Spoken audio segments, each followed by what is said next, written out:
বিরোধী দলের নেতা দাঁড়ালো, পিছন থেকে বেশ কয়েকজন দাঁড়িয়ে তাদেরকে বসানোই যায় না। সংসদ দেশের গর্ব, জনগণের প্রতিষ্ঠান, হাউস অব দি পিপল। এই প্রতিষ্ঠান পরিচালিত হয় কিছু আইন কানুন রীতি নীতি অনুসারে। বিশেষ করে রুলস অফ প্রসিডিওর যদি ফলো করা না হয় তাহলে সংসদ কার্যকর থাকে না। আমি গভীর দুঃখের সাথে লক্ষ্য করছি যে ক্রমেই কিছু কিছু সদস্যের মধ্যে আমি অসহিষ্ণুতা লক্ষ্য করছি। জাতীয় সংসদ 5 বছরের জন্য নির্বাচিত হয়েছে। এখানে প্রত্যেকেরই কথা বলার স্বাধীনতা আছে। আপনারা সরকারি দলকে, বিরোধী দলের যেটা দায়িত্ব, সরকারের নানা ধরনের ত্রুটি বিচ্যুতি সম্পর্কে আপনারা সঠিকভাবে বক্তব্য রাখছেন।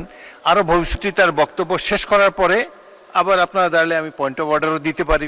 পরবর্তী প্রশ্ন উত্তর পর্ব তো জারি রয়েছে। সুতরাং কথা বলার সুযোগ এবং স্বাধীনতা আপনাদের রয়েছে। কিন্তু আমি দেখলাম যে বিরোধী দলের নেতা দাঁড়ালো, পিছন থেকে বেশ কয়েকজন দাঁড়িয়ে তাদেরকে বসানোই যায় না। সংসদে তো কথা বলার জায়গা, কথার মাধ্যমে, যুক্তির মাধ্যমে অপর পক্ষের বক্তব্যকে খণ্ডন করা যাবে। তো আজকে যে কথা মাননীয় বিরোধী দলের নেতা বলেছেন সেটি আমি পরীক্ষা করে দেখব। যদি অসংসদীয় কিছু থাকে তাহলে সেটাকে এক্সপাঞ্জ করা হবে, কিন্তু কথা বলার স্বাধীনতা হরণ করবেন না। আপনারা যে কজন আছেন তার 2 গুণ 3 গুণ এই পাশে আছে। সুতরাং শব্দ করে বিচারের বাণীকে স্তব্ধ করা যাবে না।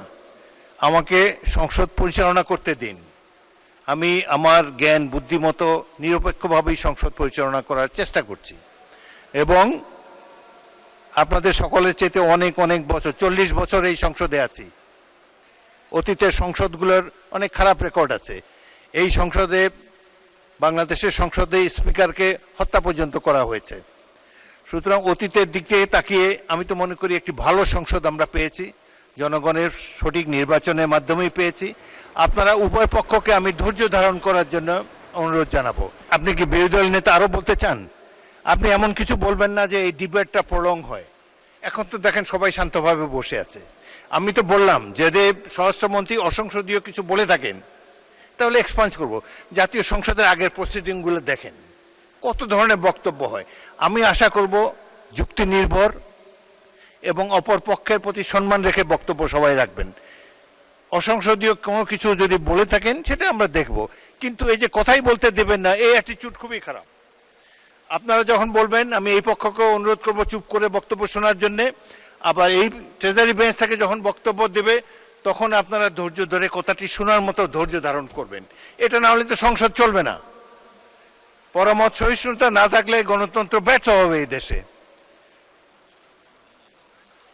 আচ্ছা, যাই হোক, এখন আমি প্রথমে মাননীয় বিরোধী দলের নেতা, আপনাকে বলতেই হবে, আপনি এই প্রসঙ্গে বলবেন নাকি অন্য কোনো প্রসঙ্গ? বিরোধী দলের নেতাকে মাইক দিন। মাননীয় স্পিকার, আসলে এক্সপাঞ্জ হ্যান্ডস্পট করারও ইতিহাস আছে, আবার পরীক্ষা করে দেখারও ইতিহাস আছে। আজকের বিষয়টা একবারে স্পষ্ট, এটা তো আর পরীক্ষা করে দেখার কোনো বিষয় নেই এবং এটা রিপিটেডলি এগেইন অ্যান্ড এগেইন এই কথাগুলো এখানে এসেছে। 2 নম্বর, আপনার একটা কথায় সামান্য সংশয় এবং কষ্ট সৃষ্টি হয়েছে। এটি হচ্ছে আপনি যথার্থই অ্যাটেনশন ড্র করেছেন, অভিভাবক হিসেবে এটা করবেন যে আমি দাঁড়ানোর পরে বাকিরা এখানে দাঁড়িয়ে আছেন, এটা ডিসেন্সি ক্ষুণ্ণ হয়েছে। এটা আপনি করতে পারেন, এটা আপনার দায়িত্ব। কিন্তু সেই সাথে শেষের দিকে কনক্লুশনে গিয়ে একটু বললেন যে এই দিকের চাইতে ওই দিকে 3 গুণ আছেন। এটা তো ভালো লাগলো না মাননীয় স্পিকার। আমি কোনো গুণে বিভক্ত, এই সংসদকে কোনো গুণে বিভক্ত করার পক্ষে নই। আমরা প্রথম দিক থেকে বলেছি ভালো কাজে আমরা সবাই এক হব, একসাথে কাজ করব, অন্যায় কিছু হলে আমরা প্রতিবাদ করব। আমরা সেই প্রতিবাদ করেছি। হয়তো এই প্রতিবাদ কারো পছন্দ হবে, কারো পছন্দ হবে না, সেটা ভিন্ন। কিন্তু আমি মনে করি যে এই ধারায় আমাদেরকে হ্যান্ডেল না করলে আমরা খুশি হব। ধন্যবাদ আপনাকে। ধন্যবাদ মাননীয় বিরোধী দলের নেতা। আমি কাউকে ছোট করার জন্য কোনো বক্তব্য রাখি নাই, কিন্তু দেখা যাচ্ছে যে আপনারা স্বরাষ্ট্রমন্ত্রীকে বক্তব্যই রাখতে দিলেন না। শাউট করে তার বক্তব্য যাতে না শোনা যায়, এই অ্যাটিটিউডটার আমি নিন্দা করি। এটি সঠিক অ্যাটিটিউড নয়। আপনারা যখন বলবেন তখন এই ট্রেজারি বেঞ্চকেও আমি বলবো আপনাদের কথা যাতে শুনে।